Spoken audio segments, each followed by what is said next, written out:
नमस्कार दोस्तों, स्वागत है आपका द ग्राउंड रिपोर्ट में। मैं हूं समीर आत्मज मिश्र। बिहार में चुनाव आयोग जिस तरह से मतदाता सूची का एसआईआर कर रहा है, यानी स्पेशल इंटेंसिव रिव्यू कर रहा है, उसको लेकर सुप्रीम कोर्ट ने भी अपने ऑब्जर्वेशंस दिए हैं और कहा है कि आपको मुख्य रूप से जो 3 पहचान पत्र होते हैं उनको मान्य बनाना होगा।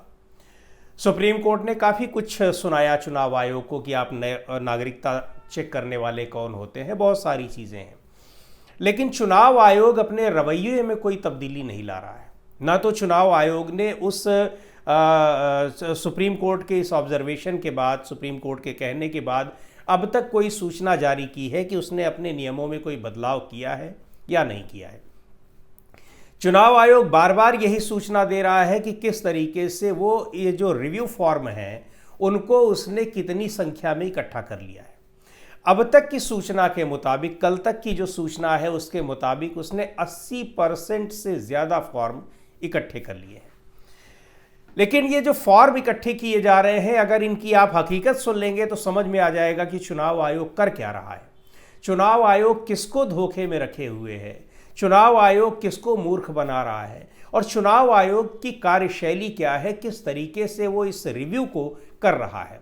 एक एसआईआर स्पेशल इन्वेस्टिगेशन कर रहा है, मतदाता सूची का एक तरीके से पुनर्मूल्यांकन कर रहा है, नए सिरे से बना रहा है।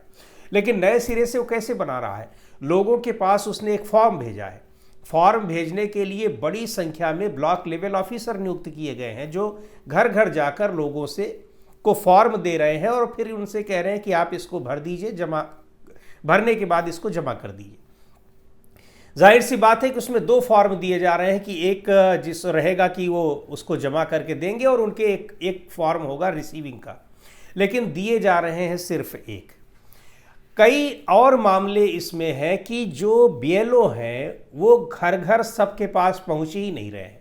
कुछ लोगों के पास जा रहे हैं और कुछ लोगों के नाम अंदाजे से, जो पुरानी लिस्ट में जिन लोगों के नाम हैं, कुछ के नहीं है, वो उसको दिए जा रहे हैं और वही फॉर्म इकट्ठा करके वो लेते जा रहे हैं। यानी और सिग्नेचर भी कई बार, ये जो समझ में आया है, कई बीएलओ से बात हुई है, वो बीएलओ रिमोट एरिया में, तमाम गांव में नहीं जा रहे हैं। हालांकि बहुत सारी जगहों पे गए भी हैं, ऐसा नहीं है कि पूरे कहीं जा ही नहीं रहे हैं, लेकिन कई जगहों पर ऐसा देखने में आया है और बहुत बड़ी तादाद में पूरे बिहार में कई इलाकों में कि बीएलओ किस तरीके से लोगों तक पहुंच रहा है। अच्छा, वो करें भी क्या? बीएलओ के साथ दिक्कत यह है कि उनके ऊपर दबाव है कि उनको जल्दी से जल्दी और ज़्यादा से ज़्यादा मतदाताओं तक पहुंचना है, ये संख्या उनको बढ़ानी है। तो ये संख्या बढ़ाने के लिए वो भी क्या कर रहे हैं कि किसी एक गांव में चले गए, 10-20 लोगों को दे दिया, उन्होंने कुछ अपने नीचे की कुछ लोगों को रिक्रूट कर दिया, उन्होंने फॉर्म पहुंचाया कुछ तक, और कुछ 2-4 लोगों ने ही 150 फॉर्म जो है वो भर कर दे दिए और वही चला आ रहा है, जिसको अपलोड किया जा रहा है वो उसमें सूची में, यानी जो वेबसाइट है ये, उसका जो एक डेटा बनाया जा रहा है, डेटा बैंक तैयार हो रहा है, उसमें फिर उसको अपलोड कर दिया जा रहा है।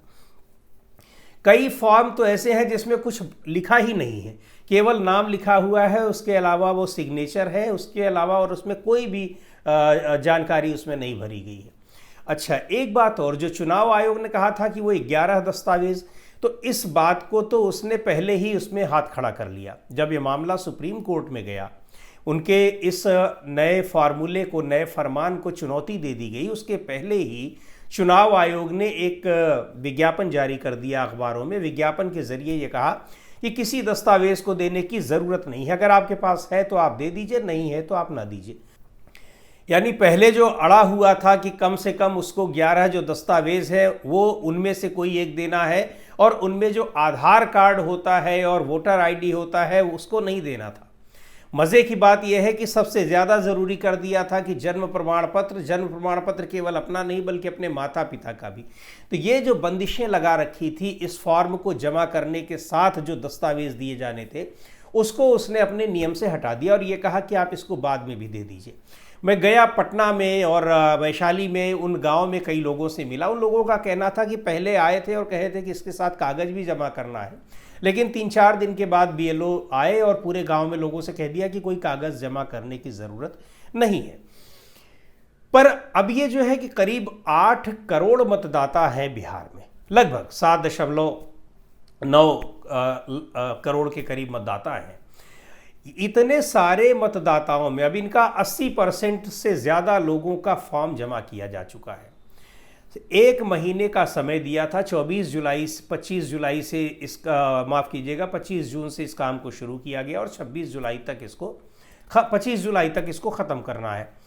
अब इस 1 महीने के भीतर ये कैसे संभव है कि आप 8 करोड़ मतदाताओं तक पहुंच जाइए? बहुत सारे लोग यहाँ रह भी नहीं रहे हैं, 20-22% से ज़्यादा लोग बाहर रहते हैं बिहार में। उसके अलावा तमाम जगहों पर कुछ लोग आसपास ही काम करने के लिए चले जाते हैं। कई ऐसी दिक्कतें होती हैं, कुछ लोग सरकारी नौकरी में हैं, इधर उधर हैं, उसी जगह पर नहीं है। तो ये बड़ा सवाल है कि आखिर ये बीएलओ इतनी जल्दी इन सारे मतदाताओं तक पहुंच कैसे गए? चुनाव आयोग के पास ये 80% का डेटा इकट्ठा कैसे हो गया? और मुश्किल से 2-1 दिन के भीतर वो सारे फॉर्म इस तरीके से, इसी गति से वो बढ़ता रहा तो ये सारे फॉर्म उसके पास चले आएंगे। 7 जुलाई को ही उसने दावा किया था, चूंकि 10 जुलाई को सुप्रीम कोर्ट में जाकर वहाँ जवाब देना था, जो सुप्रीम कोर्ट ने नोटिस जारी किया था। 10 जुलाई को उसको जवाब देना था। उससे पहले 7 जुलाई को जब पहली बार डेटा जारी किया चुनाव आयोग ने, तब कहा गया कि 57% फॉर्म उन्होंने कलेक्ट कर लिए। अब उसको लेकर जो सामाजिक कार्यकर्ता हैं और बहुत बड़े सेफोलॉजिस्ट हैं, योगेंद्र यादव, उन्होंने चुनाव आयोग को सीधी चुनौती दी और कहा कि आप केवल इन जो फॉर्म आपने जमा किए हैं उनका फैक्ट चेक करने की किसी को आप अनुमति दे दीजिए, आपके सारे दावों की पोल खुल जाएगी।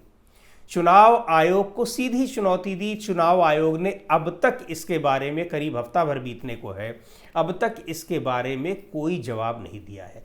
इस दावे को स्वीकार किया या नहीं किया। और जो ज़मीन पर जो चीज़ें दिखाई पड़ रही हैं कि किस तरह से बहुत सारी रिपोर्ट्स आ रही हैं, हम खुद भी बहुत सारे गाँव में गए हैं, बहुत सारी जगहों पर गए, वहाँ ये साफ दिखाई पड़ रहा है कि किस तरह से इन फॉर्म्स को इकट्ठा किया जा रहा है, लोगों से भरवाया जा रहा है और कैसे फिर उसको वहाँ डेटा फीड करने के लिए भेजा जा रहा है, जो अधिकारियों के यहाँ, जिनको ईआरओ कहा जाता है, उनके पास ये पहुँच रहा है। बहुत बड़ा ये फेक पूरा का पूरा एक सिस्टम पूरा दिखाई पड़ रहा है। मतदाता सूची में किनके नाम आ रहे हैं और किनके नाम गायब हो जाएंगे, जब इन्हीं के आधार पर मतदाता सूची तैयार होगी तो एक बार फिर हंगामा मचना तय है।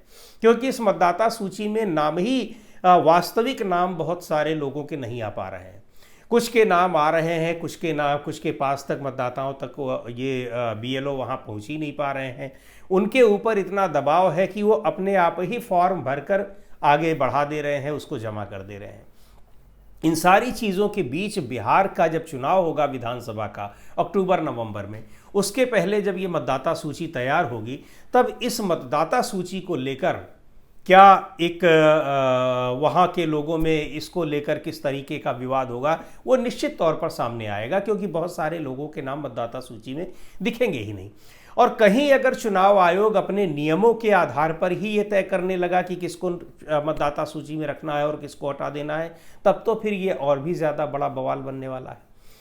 लेकिन चुनाव आयोग अपने इस नियम से पीछे हटता दिखाई नहीं पड़ रहा है। सुप्रीम कोर्ट के कहने के बावजूद उसने कोई अभी तक उसमें अपने नियमों में तब्दीली करने का, संशोधन करने का कोई आदेश जारी नहीं किया है। ये जो विज्ञापन भी दिया गया था, इसको आधिकारिक रूप से नहीं माना जाएगा, क्योंकि आधिकारिक रूप से उसका वही नियम माना जाएगा जिसके लिए उसने एक विज्ञप्ति जारी कर रखी है। उस विज्ञप्ति का संशोधित वर्जन जो है अभी तक सुप्रीम कोर्ट ने नहीं जारी किया है। तो ये कैसे तय होगा कि आखिर जो मतदाता सूची बन रही है वो वास्तविक है या फिर वो फेक है? बहुत सारे उस पर सवाल उठाए जा रहे हैं, लगातार इस पर सवाल उठ रहे हैं, लेकिन इनको लेकर कोई जवाब अभी तक चुनाव आयोग का नहीं आ रहा है। और दूसरी ओर एक और महत्वपूर्ण बात चुनाव आयोग से संबंधित है, जो वन नेशन वन इलेक्शन को लेकर जेपीसी बनी है बीजेपी के सांसद पीपी चौधरी की अध्यक्षता में, उस जेपीसी के सामने 4 पूर्व मुख्य न्यायाधीश सुप्रीम कोर्ट के पहुंचे। बुलाया गया था उन्हें, उन पर जानकारी लेने के लिए, उनका ओपिनियन लेने के लिए। उन्होंने बहुत ही साफ तरीके से इस जो वन नेशन वन इलेक्शन से संबंधित जो विधेयक है, प्रस्तावित विधेयक है, उस पर एक क्लॉज है जिस पर ज़बरदस्त आपत्ति उन्होंने जताई। उन्होंने कहा कि चुनाव आयोग को बहुत ज़्यादा अधिकार नहीं देना चाहिए, असीमित अधिकार नहीं देना चाहिए। चुनाव आयोग को इसमें यह अधिकार दिया जा रहा है कि किसी राज्य की विधानसभा कब गठित होगी और कब वो उसका विघटन किया जाएगा, इसके बारे में फैसला लेने का अधिकार चुनाव आयोग को दिया जा रहा है, जो प्रस्तावित विधेयक है। और इसी बात पर आपत्ति जताई इन चारों पूर्व मुख्य न्यायाधीशों ने। उनमें से जस्टिस डी.वाई. चंद्रचूड़ भी हैं, जस्टिस यू ललित हैं, जस्टिस रंजन गोगोई हैं और जस्टिस केहर हैं। इन चारों लोगों ने इस पर आपत्ति जताई कि चुनाव आयोग जैसी संवैधानिक संस्था को बहुत असीमित अधिकार देना ठीक नहीं है, क्योंकि इससे पूरी की पूरी लोकतांत्रिक व्यवस्था बिगड़ जाएगी। संविधान में विभिन्न जो संस्थाएं हैं, संविधान के जो विभिन्न अंग हैं, उनके बीच में जिस तरीके का तालमेल बनाया गया है, संतुलन बनाया गया है, वो संतुलन फिर बिगड़ जाएगा। इसलिए उस पर आपत्ति जताई। ये खबरें निकल कर आई, चूँकि उसके लिए कोई किसी का बयान नहीं आया है, लेकिन ऑफ द रिकॉर्ड ये सारी खबरें अखबारों में छपी हैं। और इस मुद्दे पर चुनाव आयोग को जो सरकार असीमित शक्तियां देने की कोशिश कर रही है, उस पर इन सारे पूर्व न्यायाधीशों ने बहुत बड़ी आपत्ति उठाई है और ये कहा है कि इनको असीमित अधिकार देना ठीक नहीं है। खैर, अब बिहार में चुनाव आयोग कितनी जल्दी, कितने दिनों में, 2-4 दिन के भीतर, अब तो लग रहा है जिस स्पीड से वो फॉर्म इकट्ठा कर रहा है, तो 2-4 दिन के भीतर वो बता देगा कि हमने सारे फॉर्म इकट्ठे कर लिए। अब ये फॉर्म किस तरह से इकट्ठा कर रहा है, ये देखने वाली बात होगी, क्योंकि जो रिपोर्ट्स आ रही हैं, जो ग्राउंड पर चीज़ें दिख रही हैं, उनसे दिख रहा है कि इसमें बहुत बड़ा झोल है, बहुत लूप होल्स हैं और वास्तविक रूप से मतदाताओं के नाम इस सूची में शामिल नहीं होने जा रहे हैं अगर इन्हीं फॉर्म्स को आधार बनाया गया मतदाता सूची बनाने के लिए। जाहिर सी बात है, इन्हीं को आधार बनाया भी जाएगा। तो देखते हैं क्या होता है। आज के इस वीडियो में इतना ही। अगले वीडियो में फिर मिलेंगे एक नए विषय के साथ, एक नए मुद्दे के साथ। द ग्राउंड रिपोर्ट के यूट्यूब चैनल को आपने अब तक सब्सक्राइब न किया हो तो ज़रूर कर लें। हमारे वीडियोज़ को लाइक करें, शेयर करें और अपने सुझाव भी हमें ज़रूर भेजें।